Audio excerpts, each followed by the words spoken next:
Buenas tardes, bienvenidos a una nueva edición de Diálogo sobre Educación, Escuela y Conocimiento en tiempos de pandemia. Mi nombre es José Tomás, soy director general de escuela de la provincia de Mendoza. Y me ha tocado surfear este momento tan complicado y tan inesperado para alguien. Llevo 6 meses en la gestión, y creo que nunca hubiera pensado estar parado donde estoy parado hoy. Para mí es realmente un gusto presentarle a Diego Golombek y poder tener este diálogo, que sin duda va a ser entretenido, me parece. Una de las cosas que más me agradaba, porque charlar con un científico y que el diálogo sea entretenido son dos cosas que a veces no se llevan de la mano.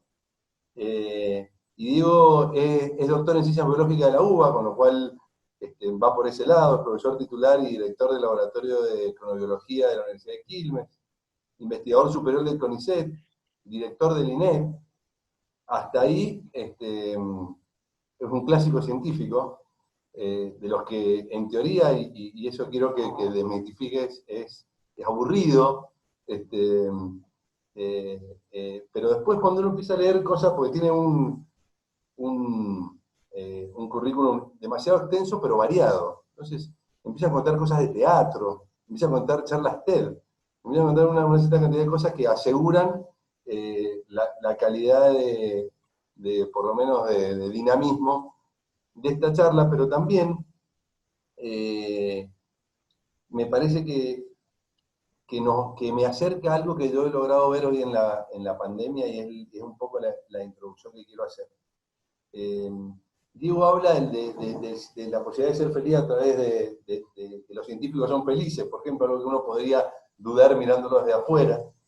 Y hoy tuve un reconocimiento a los científicos desde el presidente, que habla de un gobierno de científicos, pero más allá de eso, hay un reconocimiento. Todos estamos viendo qué dicen los científicos para ver qué hacemos.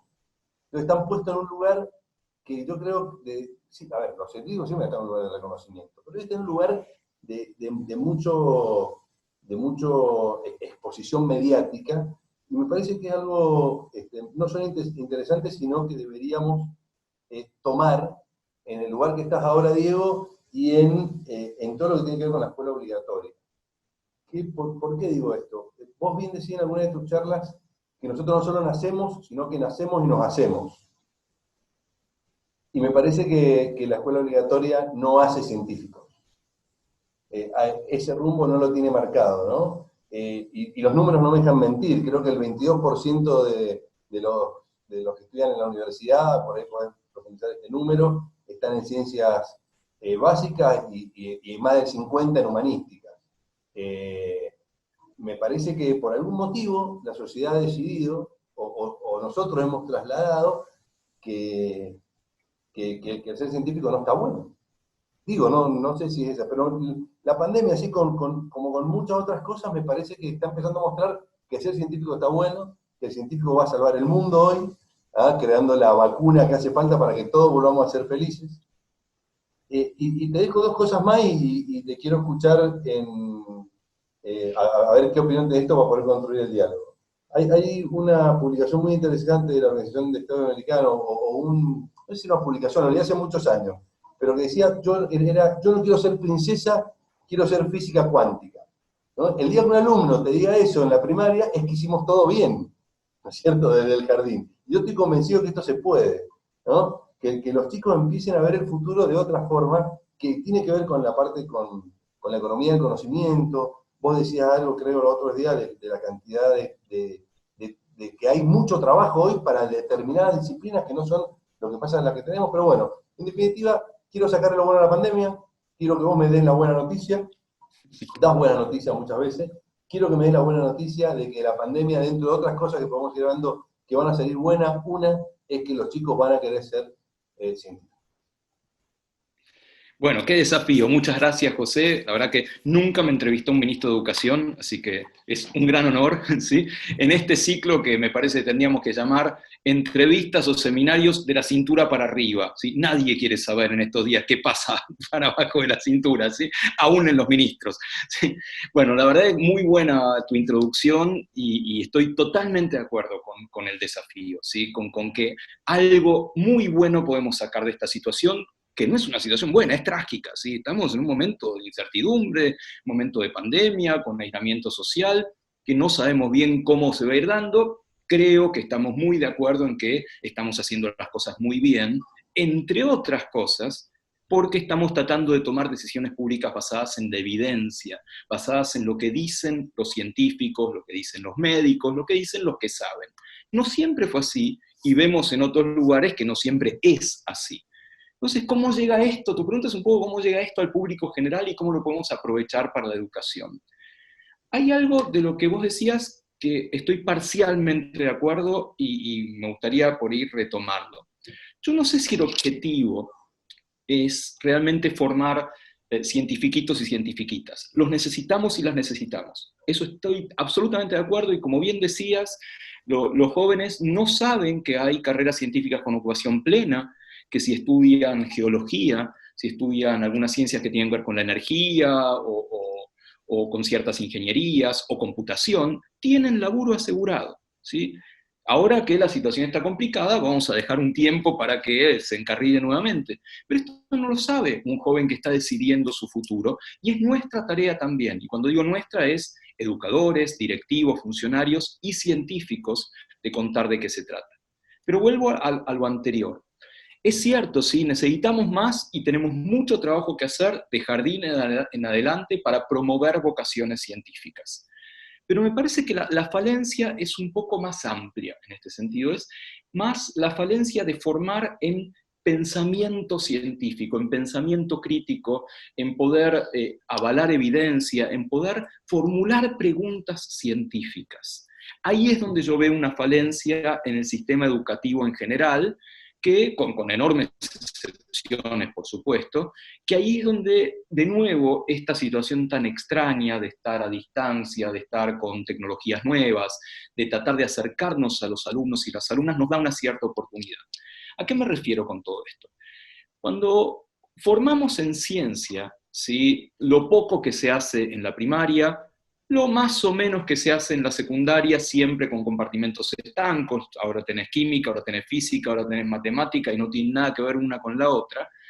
En general, formamos en los hechos de la ciencia, ¿no? Así como muchas veces nos quejamos de que en historia formamos en los hitos de la historia en lugar de entender un proceso, me parece que con la ciencia pasa algo similar, que somos bastante buenos en formar en hechos de la ciencia, ¿sí?, en hablar de los bichos, de las plantas, de algunos procesos químicos, de algunos procesos físicos.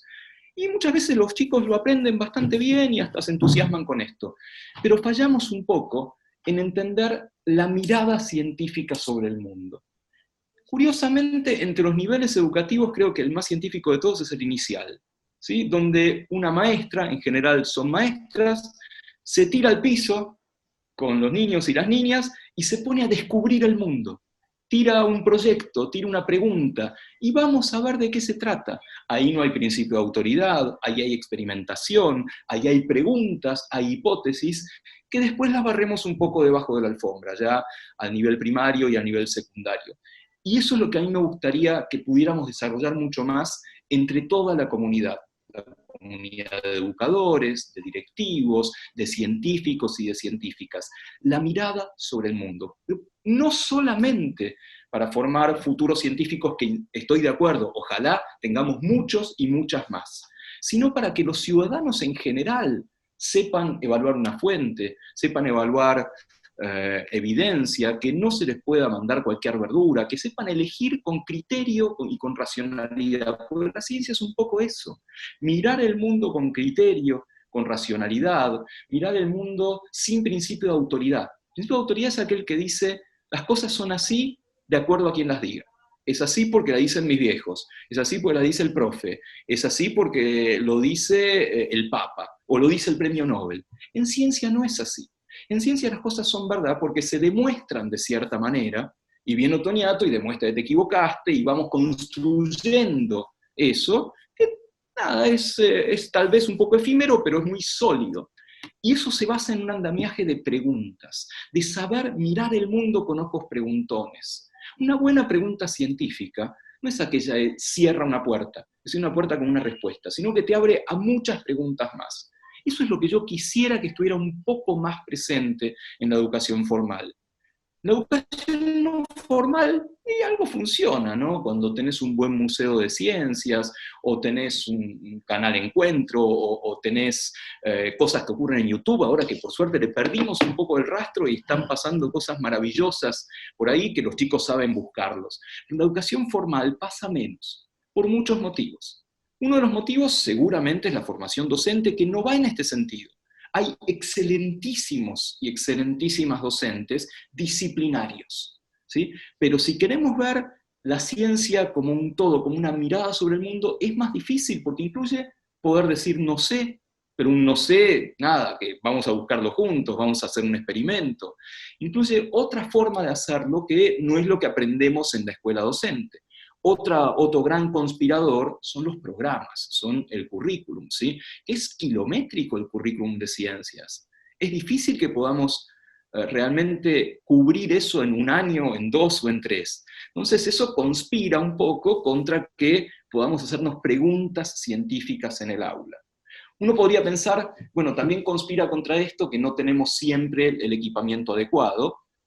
Es cierto, a veces puede ocurrir, pero hacer una pregunta científica no depende del equipamiento, depende de este equipamiento, en todo caso, que todos lo tenemos. Si lográramos un poco eso, me parece que la formación en ciencias en general cambiaría mucho. De nuevo, hay excelentes ejemplos, excelentes excepciones que apuntan en este sentido. Y voy a tu oportunidad, la pandemia, ¿sí?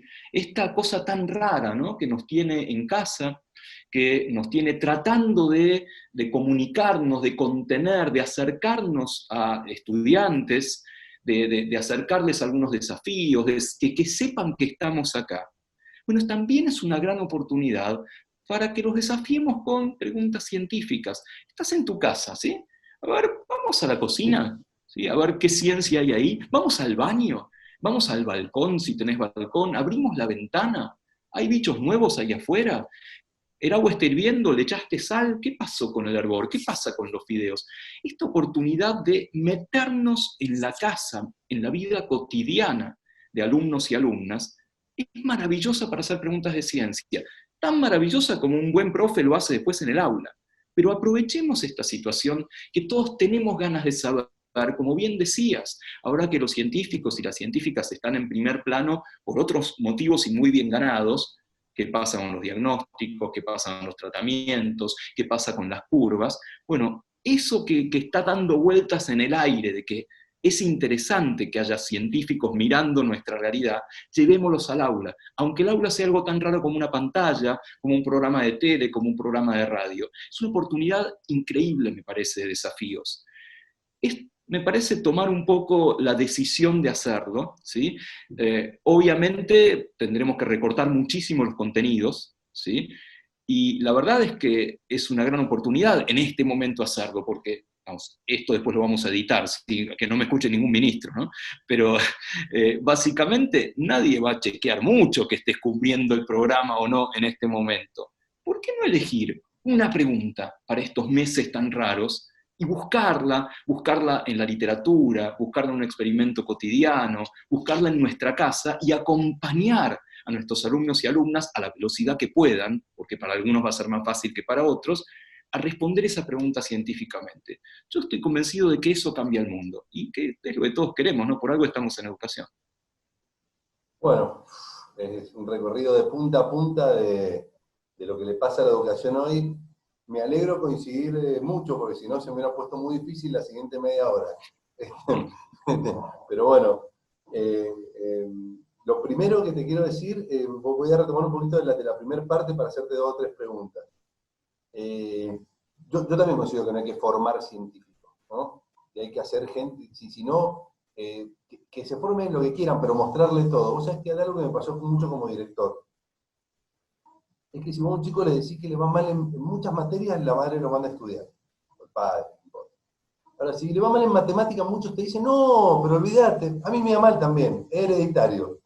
¿Por qué la matemática es hereditaria? ¿Por qué que no te guste esto es hereditario? O sea, eso, creo que ahí hay algo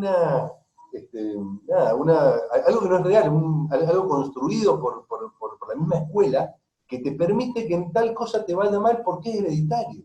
sea, eso me parece tremendo. No sé si querés decirme algo y después te sigo con otra pregunta. Mira, diste en el clavo, eso es algo que decía muchas veces uno de mis maestros, Adrián Paenza, decía esto de la matemática, exactamente lo mismo que vos decís, que pasa algo raro en la matemática, ¿no? Como que la gente hasta se jacta de que no entiende una goma, ¿sí? Mi hijo no entiende nada de matemática, yo tampoco, ¿sí? Y no hay nada de qué jactarse en ese sentido, es que no logramos contagiar esa pasión.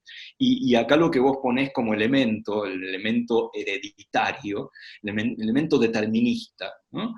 Es peligroso ese elemento en la educación, ¿no? Es que los pibes están preparados para algo o no están preparados para algo. A ver, sí, todos venimos de fábrica para ser más altos, más bajos, más pelados, menos pelados o lo que fuera. Pero la educación construye sobre eso que traemos de fábrica y tiene todo por delante. Lo que traemos de fábrica tiene techo, ¿sí? Claramente. ¿Sí? Vos tenés genes para tal color de ojos, ¿sí? O para tal propensión a una enfermedad o no. Lo que hacemos con lo que traemos de fábrica, lo que podemos llamar ambiente, cultura, educación, no tiene límites. Y eso es uno de los mensajes más esperanzadores que da la biología misma. Cuando vos comparás lo que traes de fábrica con lo que podés hacer, no tenés techo. Y ahí me parece, si nos plantamos de, no, esto es hereditario, estos pibes nunca van a entender esto, porque son de zonas vulnerables, o porque sus viejos nunca estudiaron, o lo que fuera, y estamos partiendo de un preconcepto que además de que está muy mal éticamente, es erróneo. La plasticidad del cerebro la traemos todos, y podemos fabricar ese cerebro a medida que vamos educándonos. Sí, partimos de lugares distintos de lo que traemos en casa, pero el techo es lo que querramos. Bueno, tremendo esa última declaración, ¿no? Me parece que eso es lo que eso habría que escribirlo en la entrada de cada escuela. Lamentablemente pasamos por la misma fábrica los dos, me parece, con respecto al pelo. Pero bueno. ¿Qué va a ser? Vamos con la siguiente pregunta, mejor. Bueno, todo lo que señalaste, yo creo que somos muchos los ministros que estamos tomando la oportunidad de reducir contenido, y esto tiende un poco a algo que en realidad no es nuevo en la, en la charla educativa, pero sí es bastante nuevo en las escuelas de la Argentina, que es el aprendizaje basado en proyectos, ¿no? Que me parece que es un poco a lo que apuntan tus cañones de esto ahí. En una charla Aristizábal dijo una frase que a mí digamos, Aristizábal tiene esa propiedad de dar frases como muy figurativas. La educación trafica que para cada pregunta hay una respuesta, y que el que sabe la respuesta tiene la solución al mundo. Porque es el abanderado en el sistema contenidista. Y nosotros tenemos que ir en contra de eso. Yo entiendo un poco qué es lo que vos has explicado. Yo creo mucho en el aprendizaje basado en proyecto, creo mucho en el que el chico tenga muchas preguntas y resuelva las que pueda. Eso lo va a llevar probablemente en un futuro a que pueda elegir un aspecto mucho más grande de las cosas que a él realmente le gusta, más allá de los criterios que cada uno tiene. Y me parece que acá sí, siento, la pandemia nos está poniendo en una situación en la que aparte no podemos ser tan contenidistas. Por eso que fui a otra charla y también perdón, pero comparto con el científico a ver qué dice. Fui a una charla que me pareció muy buena, que me hicieron cerrar los ojos y dijeron, bueno, piensen en una célula. Porque ya has hecho el ejercicio este, ¿no? Entonces, todos los normales, no los científicos, pensamos en un huevo frito. ¿Qué es lo que nos dijeron en la primaria que era la célula? Entonces, esa es una deformación absoluta de un sistema que te hace creer durante 15 años que la célula es un huevo frito, y después si alguien te pone un microscopio empezás al revés a darte cuenta que es la simplificación que hizo alguien para poder explicarla. Y así en la educación hay muchos ejemplos que son tremendos porque son reales. O sea, vos te reís realmente con una risa, pero hay gente que estaba convencida que era un huevo frito. Es que confundimos un poco el modelo con la realidad, ¿no? El átomo también el átomo es una pelotita llena de espirales alrededor, y es así. Si vos tuvieras un microscopio suficientemente potente, verías por todos lados pelotitas y cosas alrededor. Y esto también es científico, ¿no? Saber que un modelo trata de explicar la realidad, pero no es la realidad. Y eso tendríamos que contarlo también en las aulas. Yo estoy totalmente de acuerdo con el aprendizaje basado en proyectos. No puedo hablar en términos pedagógicos, yo no sé de pedagogía, de educación, y hay gente brillante en este tema, pero en ciencia no se puede avanzar si no es a través de proyectos. Y me vuelvo a referir al aprendizaje inicial. Es el gran ejemplo de aprendizaje basado en proyectos. De hecho, lo llaman proyectos, ¿sí? Vos vas a una reunión de padres cuando tus hijitos van al jardín y te cuentan el proyecto que están haciendo durante ese mes y todo gira alrededor de ese proyecto. La ciencia profesional es así. Vos tenés un proyecto que tuviste de escribirlo, tuviste de pensarlo, pensar hipótesis, pensar preguntas, y después lo desarrollás durante un tiempo y tu vida gira alrededor de ese proyecto. Y cuando estás tomando el café o yendo en colectivo dándote una ducha, estás pensando en ese proyecto.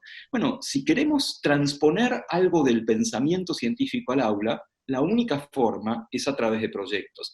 Esto no quiere decir barrer con la enseñanza tradicional. También necesitamos hechos, también necesitamos datos y recordarlos. ¿Sí? La memoria tiene muy mala prensa en general en la educación popular, pero la verdad que si vos no te acordás la tabla del 7, va a ser difícil que después puedas hacer algún problema de matemática.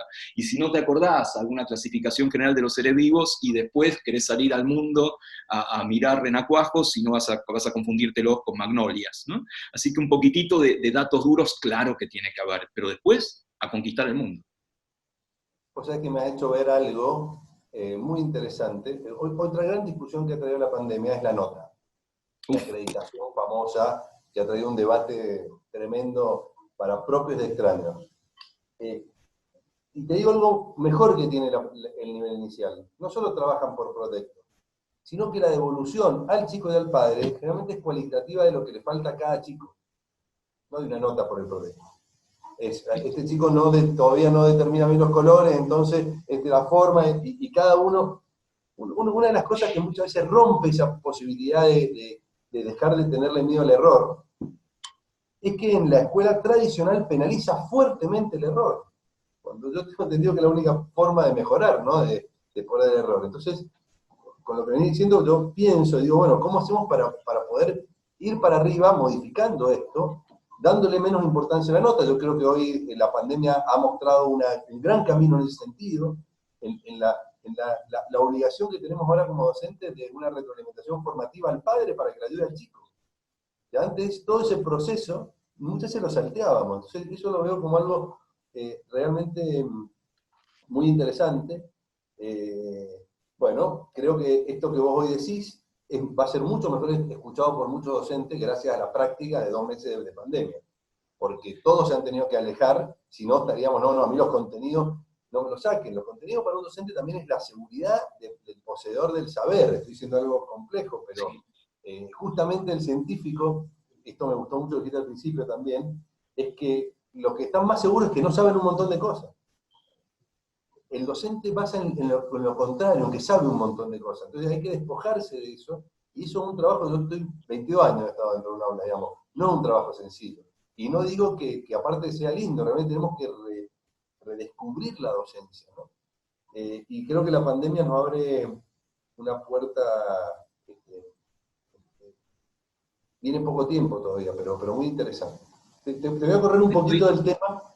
Sí. No, estoy muy de acuerdo con lo que decís. Yo no puedo opinar mucho sobre la calificación numérica o no, ustedes lo están pensando, pero hay algo interesante, el consenso absoluto que ha habido entre los docentes, los directivos, los ministros, el país, de que no es un momento para poner números, que no quieren decir nada. Y eso nos habla de un fenómeno raro, ¿no? Que haya consenso en un país, un modelo federal de educación, no está nada mal, ¿no? Que de pronto nos pongamos de acuerdo en algo. Y lo otro que dijiste es lo del no sé. Hay un no sé científico, ¿no? Un no sé científico no es una declaración de ignorancia, ¿sí? Que es lo que le tenemos miedo cuando estamos frente al aula y decís, no sé, me descubrieron, sonamos. No, no es una declaración de ignorancia. El no sé es una invitación en la ciencia. Es, chao, no sé, no tengo idea, vamos a ver, hablemos con alguien que sabe, busquemos en las fuentes adecuadas, hagamos el experimento.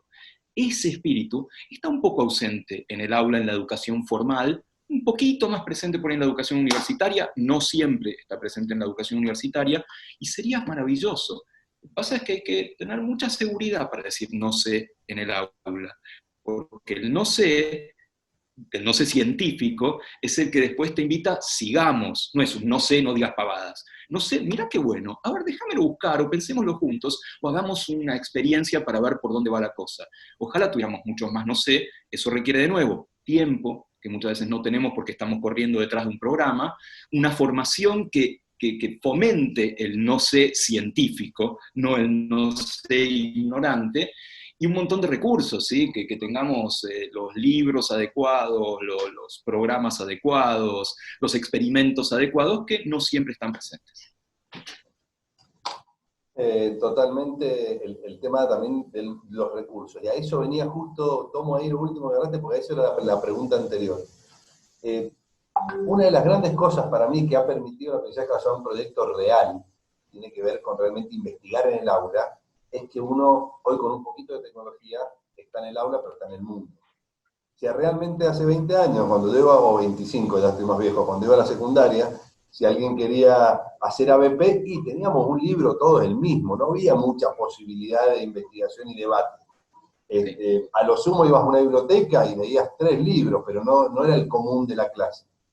Hoy, realmente, adentro de cada aula, no hay, pero puede haber una variedad de posibilidad de investigación.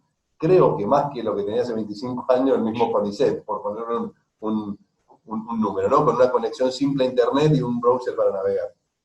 Entonces, la pregunta, yo creo que también la pandemia, otra cosa positiva que va a dejar, es la incorporación, diría yo, hoy de emergencia y en forma casi por presión de la tecnología en la escuela, pero esto va a generar amigarse con la tecnología para mucha gente que no estaba amigada, primero. Segundo, un experimento en algunos meses de emergencia, pero que con cosas claras que van a quedar.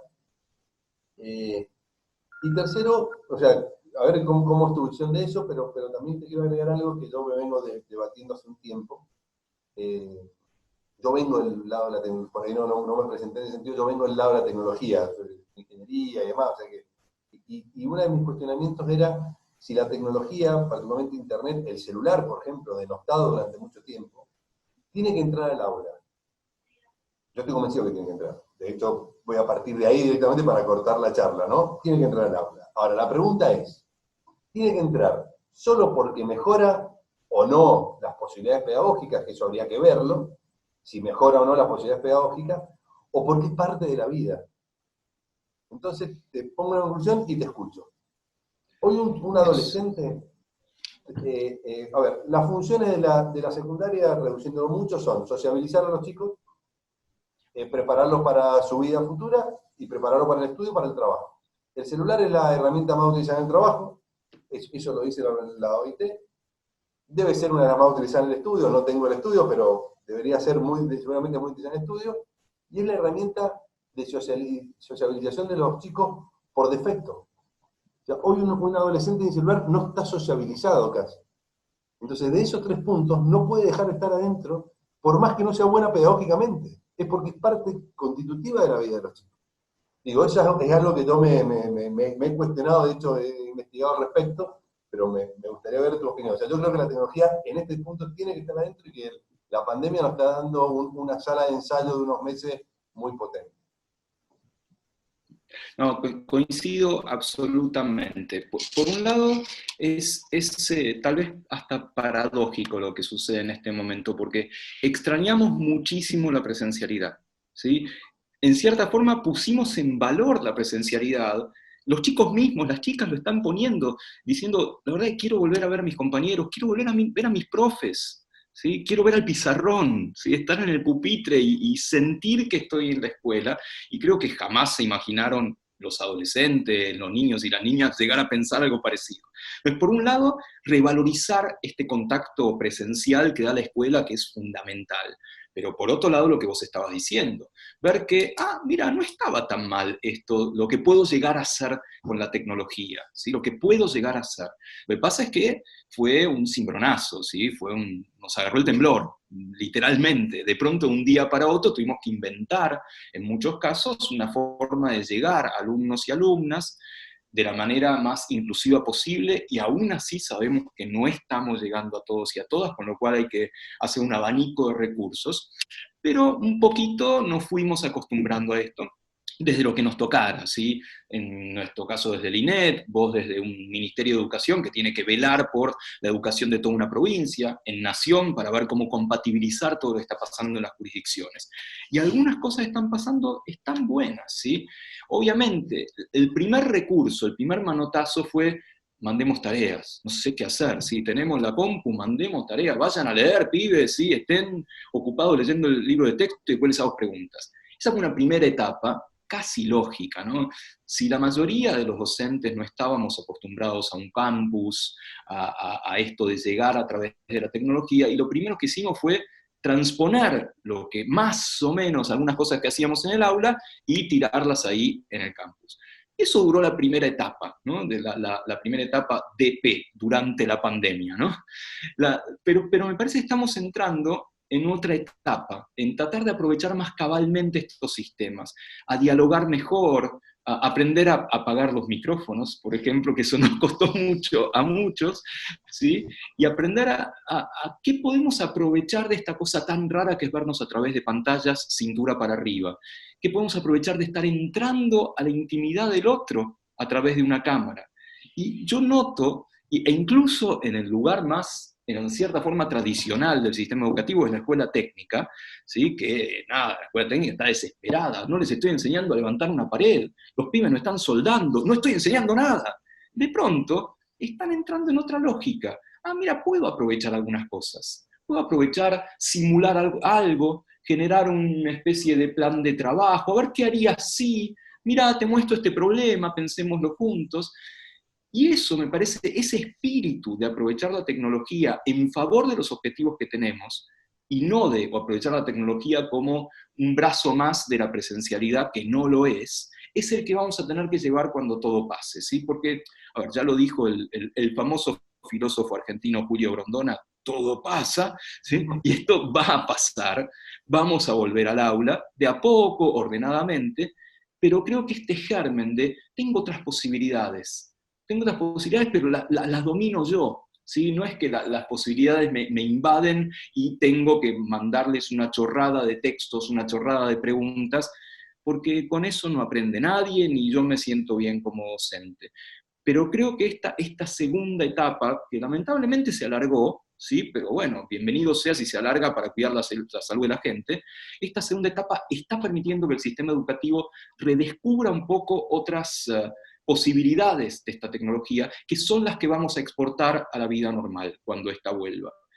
Esto no reemplaza nada, pero seguramente nos va a complementar algunas cosas que pueden ser maravillosas si las usamos bien. De nuevo, lo central va a ser la escuela, las puertas abiertas de la escuela, estar en el aula, pero los docentes van a aprovechar estas cosas de otra manera, y bienvenido sea. Bueno, comparto varias cosas para desmenuzar de lo que has dicho. ¿Vos creés, esta es una más corta, más directa, pero me surgió lo que venías hablando?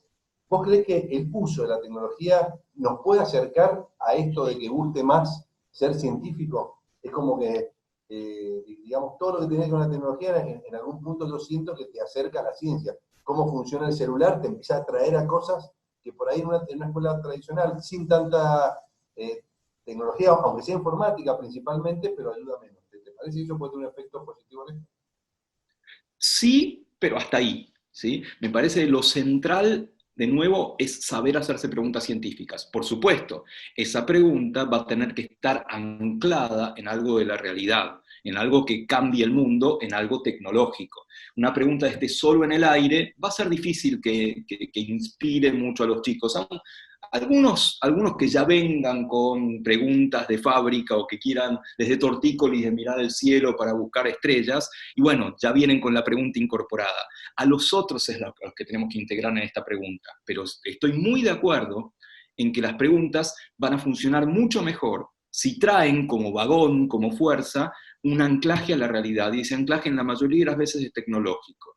Y acá los chicos y las chicas son mucho más tecnólogos y tecnólogas que nosotros, ¿sí? Porque vienen con otro mundo, y como bien decís, vienen con un celular más o menos de fábrica, no lloran, suenan cuando nacen, ¿sí? Entonces, eso lo tenemos que aprovechar, claro que sí. Si le tenemos mucho miedo, porque cuando vos permitís esos anexos tecnológicos, esas prótesis tecnológicas de los humanos, sentís que perdés el control, ¿no? Sentís que, y no, ya está, perdí el control, están en la compu, están en el celu, lo que fuera. No, el control lo tiene el docente, ¿sí? No es que el celular, que la compu entren al aula porque sí y para buscar cosas en Google. No, de ninguna manera. Entran con un objetivo claro, que es el objetivo que se plantea el docente de acuerdo a lo que quiera hacer a lo largo de ese tiempo. Es un flor de desafío lo que estamos diciendo, ¿sí? Porque no es lo normal que ocurre en el aula, pero estoy de acuerdo en que por un lado, el avance de la tecnología, ¿sí? Hoy las ciencias adelantan que es una barbaridad, diría la zarzuela, el avance de la tecnología genera ojos abiertos. Yo quiero saber, ¿cómo que en estos días salió un cohete y se acopló con la Estación Espacial Internacional? Yo quiero ser astronauta. ¿Sabías que para ser astronauta tenés que ser ingeniero o tenés que ser física o tenés que saber un montonazo de matemática? Ah, mira qué interesante. Bueno, si logramos juntar la pregunta con la tecnología, ¿sí? Como en un poema de Raúl González Tuñón, ¿sí? Cuando juntemos el libro con la pólvora podrá surgir la rosa más pura. Cuando juntemos las preguntas con lo tecnológico, con lo anclado de la ciencia, los pibes se van a fascinar. ¿Quién no se fascina con esas cosas? Nosotros nos vamos a fascinar y esperemos que los pibes también. Esa la voy a anotar. Cuando juntemos las preguntas... El poema es cuando se llama La luna con gatillo, un poema hermosísimo de González Tuñón, que en un momento dice, cuando juntemos la pólvora y el libro podrá surgir la rosa más pura. Y termina diciendo, subiré al cielo y desde arriba fusilaré al mundo lentamente para que esto cambie de una vez. Uf. Fuerte. Bueno, pues me encantó. Cuando juntemos la pregunta con la tecnología, y estoy convencido que va por ahí. Ahí me parece que hay algo que lo voy a dejar al aire, no quiero que me contesten, no me quiero meter en esto, porque no es tarea mía ahora, pero tiene mucho que ver la formación inicial docente en ese trabajo. Lo dejaremos para la charla cuando venga a hablar alguien de formación inicial docente particularmente. Te quiero traer algo de lo que estábamos hablando recién y me voy a correr un poquito para irme de lo técnico que estamos hablando a lo emocional. Pues una de las cosas que más angustia me ha dado en la pandemia es un Zoom que tuve, y espero que no lo vean ahora porque se van a enterar, con 60 alumnos míos del año pasado cuarto año, y este año están en quinto. Para un chico de quinto año, no presentación del buzo, no viaje, por ahora no saben qué pasa con el viaje de egresado, no saben qué pasa con la fiesta de egresado. Yo puedo estar, de hecho, siempre me involucré mucho en esto. Hay algo ahí entre medio del alcohol que bordea todo esto, que siempre estuve muy en contra, pero me acerqué a los chicos para charlarlo, pero digo, ¿por qué lo traje? Porque esa presencialidad de la escuela no puede desaparecer nunca. Por varias cosas, pero primero porque es lo que logra la verdadera empatía entre el docente y el alumno, que es lo que después hace que venga todo lo que pueda venir después. Yo he hecho una carrera también a distancia, pero ya después de los 30, digamos, no creo que sea algo para esa época hermosa que es aprender algo, aparte hay que aprender que es la empatía, ¿no? Y eso tenés que estar con muchos y muchos distintos, que es, creo que una de las grandes fortalezas de nuestra escuela. Y el docente lo necesita, ¿no? La empatía con el alumno para poder ayudar a que el chico aprenda es algo que no se puede perder. Entonces, eso a mí es algo eso que, digamos, no es una hipótesis, que eso es algo concreto para mí, me trae a la hipótesis de la escuela que viene, principalmente en secundaria, y hay que ver en primaria, que yo estoy convencido que viene algo mixto, algo híbrido, algo, no sé, por ahí voy a tirar algo que es muy fuerte para un ministro, que no lo debería decir, pero no me importa en este caso, porque estamos hablando los dos, es la escuela técnica de 6 años. ¿Se justifica o se podría hacer un 30% de esa escuela, un 20% a distancia, en contraturnos, cada chico en su casa, y sacar algunos contenidos de eso que se puede hacer a distancia, tener más horas y hacerla en 5. No sé, no quiero que me conteste eso tampoco, no te voy a meter en ese brete. Me meten en problemas, ministro. Pero digo, para ese lado vamos, me parece, ¿no? Una escuela que tenga que ver con esta mixtura que nos ha mostrado en algún punto la pandemia. Y con todo lo que venimos hablando, ¿no? De la pregunta, del aprendizaje basado en proyectos. Sí, acá le agregamos otro factor, sobre todo hablando de la escuela técnica, ¿no? Todavía existe en Argentina, afortunadamente, este imaginario de las familias de que mando a mi pibe, ojalá también a mi piba, a la escuela técnica como un sello de garantía para el trabajo, ¿no? Ese imaginario de que la técnica te da herramientas para el trabajo, y es cierto, ¿sí?